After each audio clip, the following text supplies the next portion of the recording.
Well, their sound can be described as Yiddish acrobats on Ritalin. Gypsy klezmer circus flea cartoon music and background music to a 1930s Balkan embassy party.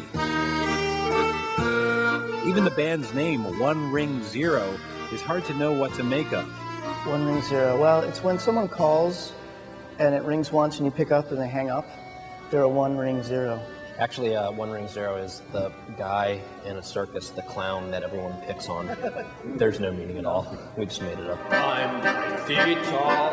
One thing is for certain, their story is unusual. Joshua and I both worked at the Hohner warehouse in Virginia. He was the accordion technician, I was the harmonica technician.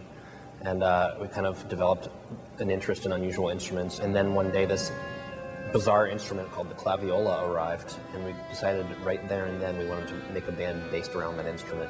Michael Hearst and Joshua Camp took their weirdo instruments and moved to New York.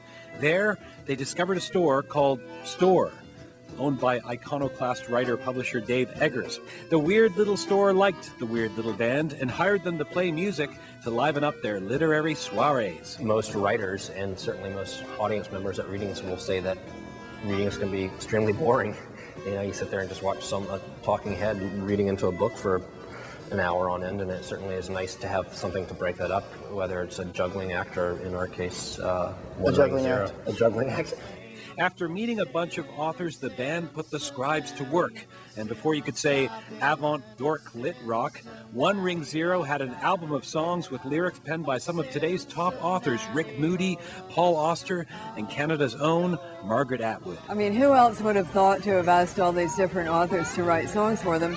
And who would have known that the different authors would ever have said yes? So I think they deserved sort of points for chutzpah, you know, just for having the idea. And it was fun writing songs for them. And not only did the Queen of Can Lit write one, she agreed to join One Ring Zero on stage at his Toronto debut gig. But would she have the musical chops? It is I who once sang on stage with Roberts and Davies. You may not remember this, but we sang a song called Anything You Can Write, I Can Write Better. After which people said, very kindly, keep your day job. Ever the innovators, the band gave her a crash course in how to play the earliest electronic instrument, the Theremin, to accompany her Frankenstein monster song. So be a lady, so be a monster lady. The musical verdict, the writer rocks, or Theremins.